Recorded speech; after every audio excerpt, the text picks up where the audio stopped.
반갑습니다. 나동원 목사입니다. 이번 20강에서는 대배교를 다룹니다. 이 대배교는 오해나 논란의 소지가 좀 있기 때문에 바르게 정립할 필요가 있습니다.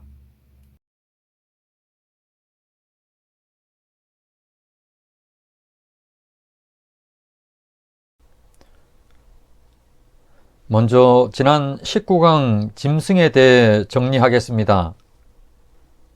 짐승이라고 하는 단어, 짐승이라고 하는 단어 자체가 인간에게 있어서는 심각한 위험이 되는 것이죠. 자, 이 짐승이라고 하는 단어를 가지고 교회뿐만이 아니고 불신자들에게까지도 해악을 끼치는 그러한 존재로다가 지금 표현하고 있습니다. 먼저 다니엘서에 나타나고 있는 짐승은 세상 제국들과 또 그 제국의 왕들을 짐승으로 표현했습니다. 그리고 계시록 6장 7인의 재앙에서는 네 말에 의해서 세상이 재앙을 당하고 있었습니다. 그 중에 흰말과 그 탄자들을 바벨론에 비유를 하고 있었고, 그 바벨론에 의해서 고통을 당하는 것이 땅의 짐승들로 고통당하는 것으로 표현되었습니다. 여기서의 흰말 탄자나 땅의 짐승들은 바벨론인 세상 제국을 의미합니다. 그리고 이 세상 제국이라는 단어 자체도 상징이죠. 원래의 의미는 사탄의 왕국입니다. 그리고 셋째로 계시록 13장에 나타난 짐승으로는 바다에서 올라온 짐승인 적그리스도하고 땅에서 올라온 짐승으로 묘사된 적그리스도의 하수인인 거짓 선지자를 짐승에다가 이렇게 비유를 했습니다. 그리고 넷째로는 계시록 17장에 나타나는 짐승이었습니다. 계시록 17장부터 19장 5절까지는 큰 음녀인 바벨론이라고 하는 이 세상 제국의 패망을 다루는 삽입장입니다. 이처럼 계시록 17장부터 19장 5절까지의 이 내용 중에서 17장 6절로부터 14절, 여기에는 하나의 삽입이 더 추가됩니다. 그 내용은 짐승인 적그리스도에 대해서 설명하는 것입니다. 그 내용을 보면은 17장 7절에 7머리와 10뿔 가진 짐승의 비밀을 알려주겠다고 그럽니다. 이 짐승을 8절 밑줄 친 부분을 보게 되면은 이 짐승은 과거에는 있다가 요한 당시였던 도미티안 황제 때는 없고 마지막 때는 무저갱에서 올라와서 멸망으로 들어갈 자로 이렇게 지칭되고 있습니다. 자, 여기 나타나고 있는 이 무저갱에서 올라온다라고 하는 이 표현, 자, 이 표현과 관련해서는 계시록 20장에서는 사탄이 무저갱에서 풀려났습니다. 그리고 계시록 9장에서는 악령들이 무저갱에서 올라왔습니다. 그리고 계시록 11장 7절에서는 적그리스도가 무저갱에서 올라왔다고 이렇게 표현하고 있습니다. 지금 여기서도 짐승인 적그리스도가 올라옵니다. 바로 큰 환난 기간이 되었다는 거죠. 그러니 너희는 깨달으라는 겁니다. 자, 여기 8절 하반부를 보게 되면은 이 세상의 창세 이래로 존재했던 불신자들, 자, 그 불신자들 중에서도 장차 나올 짐승을 직접 볼 자들, 직접 보게 될 자들은 바로 큰 환난 기간의 불신자들입니다. 자, 지금 이 8절을 보게 되면은 미래에 무저갱에서부터 올라와 멸망으로 들어갈 자인 짐승, 마지막 적그리스도를 설명하면서 그들을 보게 될 자들인 불신자들, 특히 큰 환난 기간의 불신자들에 대해서 언급을 하고 있습니다. 지금 보면은 요한 이전에 있던 이 짐승을 가지고 마지막 때 짐승인 적그리스도를 지금 설명하고 있음을 볼 수가 있습니다. 왜냐 그러면은 요한 당시에는 모든 성도들이 너무나도 잘 알고 있던 짐승 하면은 바로 네로라고 하는 그 짐승인 적그리스도였기 때문입니다. 9절을 보게 되면은 7절에 그 7머리가 이방 여신인 여자가 앉은 7산이라고 이렇게 언급합니다. 이 7머리와 7산과 7왕을 통해서 로마 제국인 것을 알아차리게 합니다. 그리고는 로마 제국과 동일한 의미인 사탄의 왕국이 무엇인지를 이해를 시킵니다. 자, 그러면서 동시에 또 마지막 때 적그리스도가 누구와 같은지를 이해시킵니다. 다섯 왕은 죽었고 도미티아는 지금 있고 마지막 적그리스도는 아직 오지 않았고, 그런데 전에 있다가 요한 당시에는 없어진 짐승인 네로가 마치 살아서 8번째 왕으로 다시 옵니다. 자, 이와 관련된 것은 계시록 13장 3절에도 보면은 나타나는 내용이긴 합니다만은 그건 그때 다루도록 하겠습니다. 그가 7에 속한 자 네로인 동시에 그가 멸망으로 들어갈 자인 마지막 적그리스도입니다. 이 말씀의 내용들을 쭉 이렇게 보게 되면은 오직 네로라고 하는 모형을 통해서 마지막 적그리스도를 이해를 시키고 있습니다. 그리고 나머지 4명은 무의미하죠. 7이라는 숫자를 맞추기 위함입니다. 자, 이렇게 계시록 17장에서의 이 짐승은 마지막 적그리스도이면서 신약의 적그리스도의 모형인 네로를 확인시키고 있습니다. 정리를 하면은 성경에 나타나고 있는 이 종말론과 관련된 짐승은 먼저는 바벨론이라든지 로마 같은 이 사탄의 왕국이 짐승입니다. 그리고 그 제국의 왕인 적그리스도가 짐승이고, 이 적그리스도와 관련해서는 구약 성경은 적그리스도의 모형으로 안티오쿠스 4세를 언급합니다. 그리고 신약의 적그리스도의 모형으로는 네로를 언급합니다. 그리고 적그리스도의 하수인, 특히 종교적인 하수인인 거짓 선지자를 짐승으로 언급합니다. 자, 이렇게 짐승과 관련해서는 이 정도 선에서 정리를 하고 이어서 대배교를 한번 보겠습니다. 대배교와 관련해서는 예전에 한번 잠깐 언급을 했었습니다. 그렇지만 한번 제대로 정리를 했으면 합니다.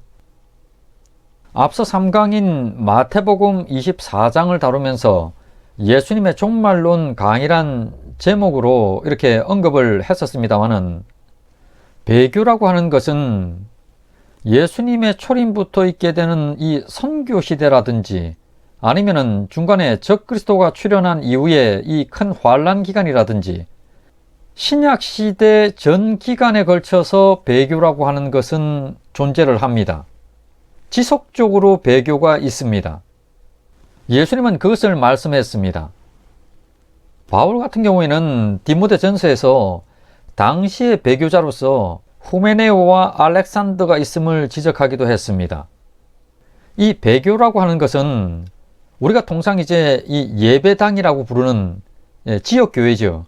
자, 지역교회에 속해 있는 알곡이 아닌 가라지, 그러니까 실상은 거듭나지 못한 자가 직접적으로 반기독교적인 성향을 직접 밖으로 표출해 드러내 보이는 걸 말합니다. 예수님께서 비유로 말씀하신 길가밭이라든지 돌짝밭 또는 가시떨기밭에 떨어진 씨앗이죠.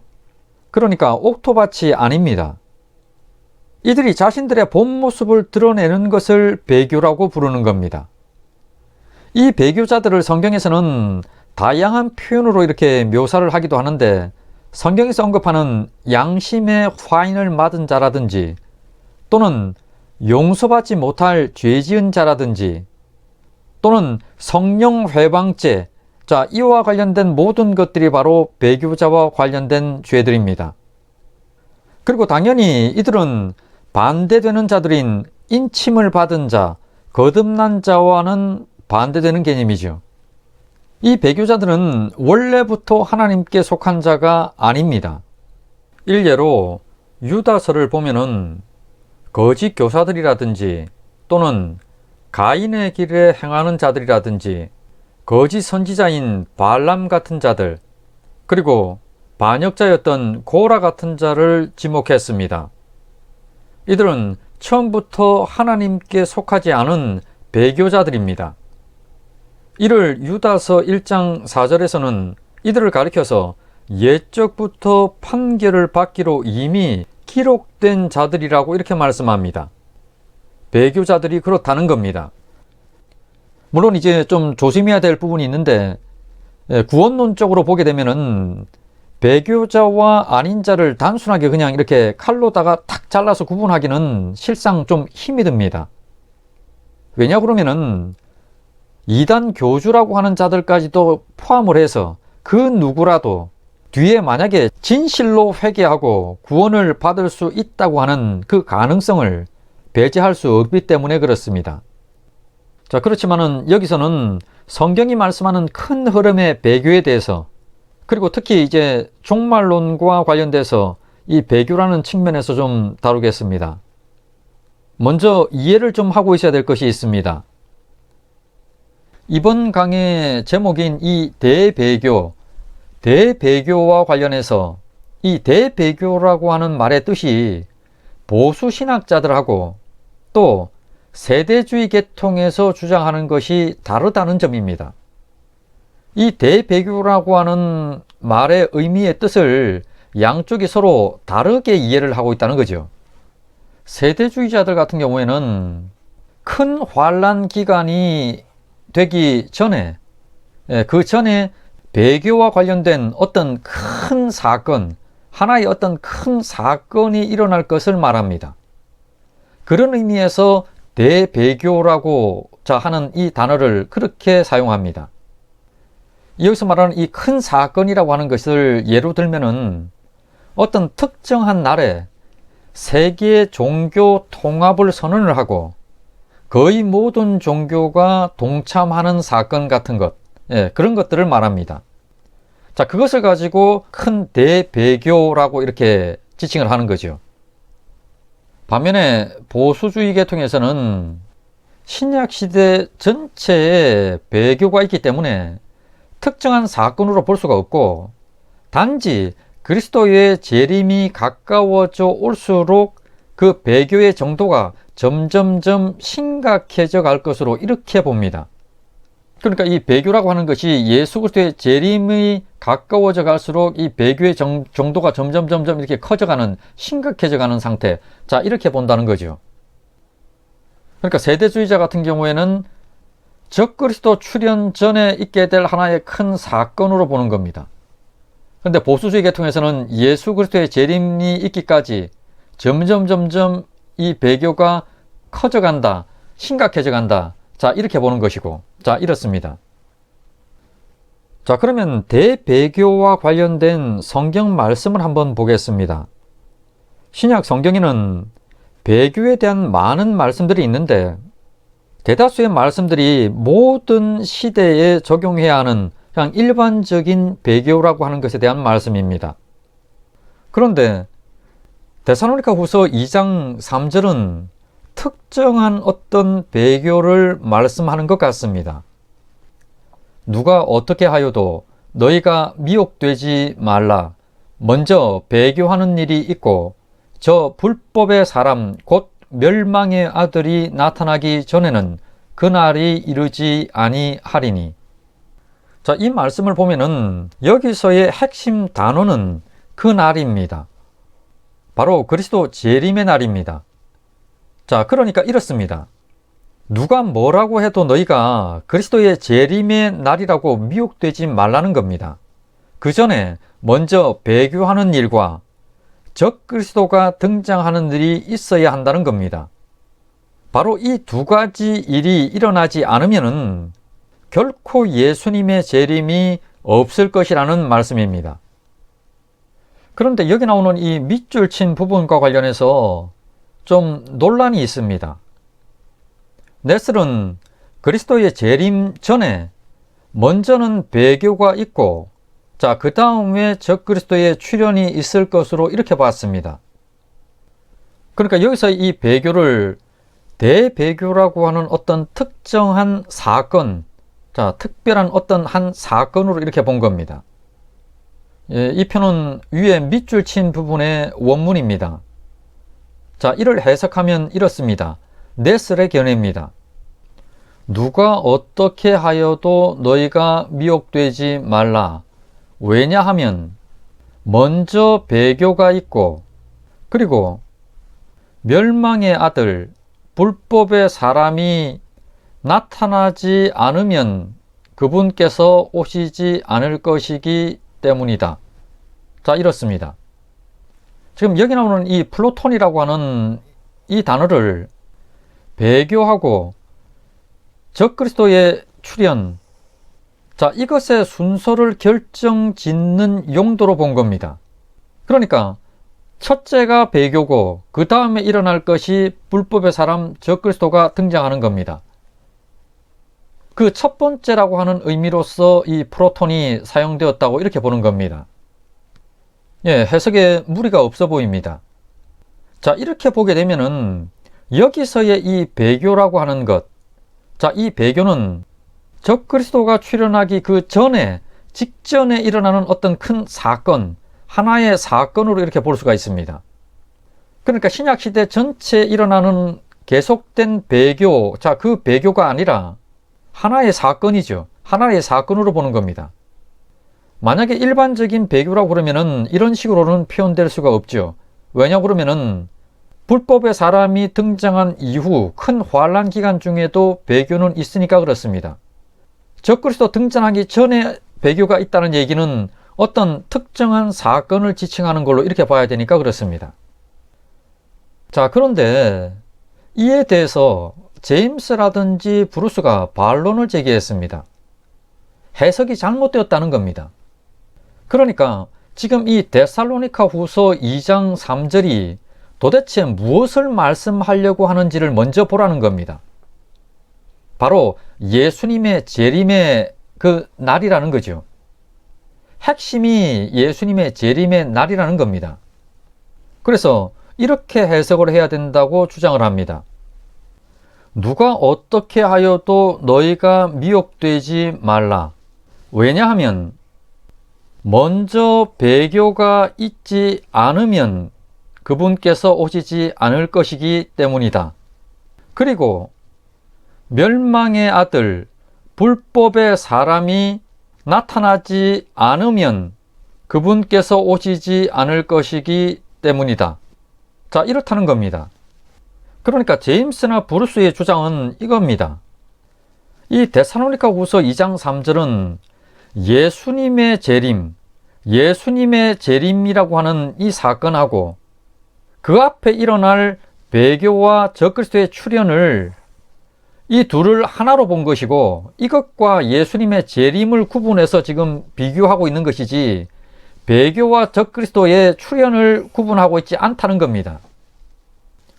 그러니까 여기서의 이 플로톤은 배교와 적그리스도의 출현 이 두 개를 모두 지칭하는 걸로 자 이렇게 보는 겁니다.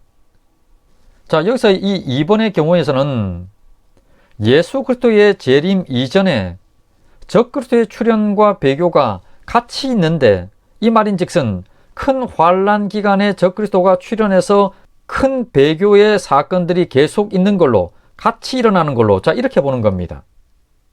사실 어떤가요? 이 적그리스도의 출현이라고 하는 이 자체가 보면은 실은 이것이 대배교죠. 말 그대로 적그리스도가 출현하는 겁니다. 등장하는 거죠. 자, 이것이 배교죠. 대형 배교입니다. 큰 배교죠. 자, 따라서 이것도 일리가 있습니다. 자, 그러면 이를 번역 성경들은 뭐라고 번역을 했을까요? 먼저 한글 개역 개정판, 예, 이 말씀이죠. 자, 이 말씀을 다시 한번 보겠습니다. 누가 어떻게 하여도 너희가 미혹되지 말라. 먼저 배교하는 일이 있고 저 불법의 사람 곧 멸망의 아들이 나타나기 전에는 그날이 이르지 아니하리니. 자, 이 개역 개정판 성경을 보면은 번역이 여기 먼저라고 하는 이 프로톤이 너희가 그리스도의 재림의 날이라고 미혹되지 말라. 그 앞에 먼저 배교와 적그리스도의 출현이 있을 것이다. 자, 이런 의미인지 또는 너희가 그리스도의 재림의 날이라고 미혹되지 말라. 먼저는 배교가 있고 그 이후에 적그리스도의 출현이 있을 것이다. 이 의미인지 좀 애매하게 되어 있습니다. 다음은 공동번역 성경을 한번 보겠습니다. 그날이 오기 전에 먼저 사람들이 하나님을 배반하게 될 것이며 또 멸망할 운명을 지닌 악한 자가 나타날 것입니다. 다음은 킹제임스 성경입니다. 이는 먼저 배교하는 일이 일어나고 저 죄의 사람 곧 멸망의 아들이 드러나기 전에는 그날이 이르지 아니할 것임이라. 다음으로 바른 성경입니다. 이는 먼저 배교하는 일이 일어나고 불법의 사람 곧 멸망의 아들이 나타나지 않는 한 그날은 오지 않을 것이기 때문이라. 자, 이 전체를 다 보게 되면은 보기에 따라서 두 가지 해석이 다 가능합니다. 자, 그런데 한 가지 분명한 사실은 있죠. 분명하게 이 데살로니가 후서 2장 3절을 통해서 분명하게 알 수 있는 것은 바로 예수 그리스도의 재림의 날 그 전에, 이전에 분명히 배교와 적그리스도의 출현이 있다고 하는 그 사실입니다. 자, 이것은 분명합니다. 자, 그러면은 이런 상태에서 다른 말씀을 한번 보겠습니다. 다니엘서 8장 23절입니다. 이 네 나라 마지막 때에 반역자들이 가득할 즈음에 한 왕이 일어나리니 그 얼굴은 뻔뻔하며 속임수에 능하며. 자, 여기 나오는 이 네 나라는 헬라 제국의 알렉산더 이후에 형성된 그 네 나라를 말합니다. 그 네 나라의 마지막 때는 셀루쿠스 왕조 8번째 왕이었던 바로 북방왕 안티오쿠스 4세, 그 4세가 등장할 때를 가리킵니다. 이 네 나라 마지막 때에 반역자들이 가득할 즈음에 한 왕이 일어나리니. 지금 이 다니엘서 8장 23절에서는 안티오쿠스 4세의 시대 상황을 모형으로 해서 마지막 때를 지금 설명합니다. 그런데 이 다니엘서 8장 23절을 보면은 마지막 적그리스도가 등장할 때는 이미 반역자들, 그러니까 배교자들이 가득할 때입니다. 그러니까 배교라고 하는 것이 임계점이라고 하는 것, 자, 거기에 지금 배교가 지금 다다랐다는 얘기입니다. 배교가 절정, 한계 이런 때입니다. 자, 그때 적그리스도가 등장합니다. 그리고 이후에 큰 환란 기간에는 이 배교라고 하는 것이 절정인 상태, 가득 찬 상태에서 배교의 행위가 지속적으로 행해지는 겁니다. 그러니까 이 큰 환란 기간에는 배교자들이 적그리스도에게 충성하면서 지속적으로 교회를 박해하는 겁니다. 지금 이 다니엘서 8장 23절을 보면은 선교 시대 동안에 지속적으로 행해지던 배교가 적그리스도가 출현할 때쯤 되었을 때 배교의 절정에 이릅니다. 그리고 그때 적그리스도, 자, 이름 그대로 배교의 왕이죠. 적그리스도가 등장을 하고 강력한 배교의 시대인 큰 환란 기간이 진행되는 겁니다. 앞서 데살로니가 후서 2장 3절을 살폈습니다. 거기에 등장했던 두 가지 견해가 지금 이 다니엘서 8장 23절 안에 모두가 다 지금 반영이 됩니다. 네스레 견해처럼 먼저 배교가 있고 나서 적그리스도가 출현하는데 지금 이 다니엘서 8장 23절에서는 바로 그 배교라고 하는 것이 절정에 이른 것으로, 자, 먼저 절정에 이른 것으로 이렇게 표현이 되고 있는 겁니다. 그리고 나서 적그리스도가 출현하는 거죠. 자, 그 다음에 제임스나 브루스의 견해처럼 점차 배교가 절정에 이릅니다. 그 상태에서 적그리스도의 출현을 계기로 해서 배교의 행위라고 하는 것이 절정의 상태에서 지속되는 겁니다. 예수의 재림 때까지. 자, 그러니까 데살로니가 후서 2장 3절에서의 혼란스러움, 두 가지 견해의 충돌이 지금 이 다니엘서 8장 23절을 보게 되면은 어떤 의미였는지가 선명하게 드러나는 거죠. 자, 따라서 예수님께서 하신 말씀처럼 신약시대 전체의 배교가 있습니다. 그리고 지금 성경은 어떤 특정한 한 가지 어떤 사건의 대배교는 말씀하지 않습니다. 단지 점차 배교라고 하는 것이 차오르다가 임계점이라고 하는 그 절정에 이르렀을 때 적그리스도가 등장을 하고 그에 의해서 큰 환란 기간에 교회를 향한 배교의 행위가 행해진다는 겁니다.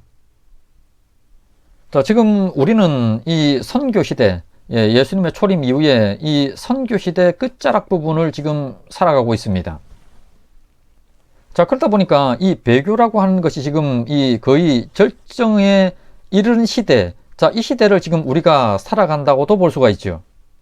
그렇다는 얘기는 교회사적으로 봤을 때 대략 이해를 할 수가 있습니다. 중세 가톨릭의 배교라고 하는 것이 점점 심각해져 갈 때 하나님께서는 교회를 위해서 종교개혁이라고 하는 것을 일으켜서 회복을 시켰습니다. 그러나 여전히 이 개신교, 개혁 신교, 그러니까 개혁교회죠. 이 교회 내에도 어떻습니까? 가라지는 여전히 당연히 있죠. 자, 이런 상황 속에서 18세기 칸트의 영향을 받은 술라이어 마허라고 하는 인물, 그가 배교의 신학이라고 할 수 있는 현대신학, 그러니까 자유주의 신학의 기틀을 세웁니다. 자, 이런 상황 속에서 1859년 다윈의 종의 기원이라고 하는 진화론이 발표되면서 기름을 붓게 되고 창조론이 힘을 잃고는 진화론이 득세를 하게 됩니다. 이를 계기로 해서 본격적으로 교회 안에 있던 배교의 세력들이 힘을 얻게 됩니다. 이때쯤에 우리가 잘 알고 있는 이단이라고 하는 세력들, 몰몬교니 여호와의 증인이니, 자, 이런 것들도 다 이때 만들어지게 되죠. 자, 그리고 이때 현대 에큐메니칼 운동이라고 하는 배교 운동이 시작됩니다. 세계교회협의회 WCC가 결성되고 종교다원주의, 종교일치운동, 세계종교통합으로 이렇게 점차 세력을 규합해 나가고 있는 그런 실정, 그런 상황입니다. 최근에는 WCC 반대 세력이었던 WEA까지도 이 배교에 동조하고 있는 그런 상황입니다. 지금은 점차 이 배교라고 하는 것이 임계점을 향해서 다가가고 있는, 이것이 느껴지는 그 시대를 우리는 지금 살고 있습니다. 지금 보면은 우리나라 같은 경우에는 평등법이라고 하는 것, 평등법이라고 하는 것을 제정해야 된다고 하는 목소리가 높습니다. 그러면서 동성애자 등의 이 소수자들의 인권을 얘기합니다. 그렇지만은 실상은 가려져 있지만은 기독교 단합이라고 하는 이 배교의 한 모습입니다. 자, 이처럼 배교와 관련해서 보아도 현재 시대 상황은 마지막 적그리스도가 등장하기 직전의 그 상황 속에서 점차 임계점을 향해 다가가고 있음을 우리는 알 수가 있습니다. 지난 2020년 6월에 네덜란드 헤이그에서 세계종교통합선언식, 세계종교통합선언식이 열리려고 하다가 무기한 연기되었다고 합니다. 만약에 그런 것이 열린다고 하면은 배교의 절정에 조금 더 다가간 것으로 볼 수 있을 겁니다. 자, 이처럼 대배교라고 하는 것을 정리를 하면은 대배교는 어떤 특정한 한 가지 사건이 아니라 적그리스도의 출현 때까지 점차 배교라고 하는 것이 임계점에 이르러가는 그 과정으로 볼 수 있습니다. 그리고 적그리스도의 출현과 함께 이 배교의 세력들이 합세해서는 직접적으로 교회 박해 시대인 큰 환란 기간이 되는 거죠. 자, 이러한 모습을 대배교로 보는 겁니다. 이렇게 해서 대배교를 살펴봤습니다. 큰 환란 기간이 시작될 즈음과 관련해서 선교의 상황이라든지 교회의 주변에서 일어나게 될 변화들도 있고, 세상의 과학의 발달 정도라든지 또는 전쟁의 기운이라든지 또는 각종 재난 등등의 많은 요소들이 있지만은 이 대배교라는 것이 큰 환란 기간 직전에 있게 될 시대 상황을 이해하는 매우 중요한 요소 중에 하나라고 하는 것을 확인했을 겁니다. 예, 그러면 계속해서 나팔 재앙 기간 안에 속한 부분들을 계속 살펴보도록 하겠습니다.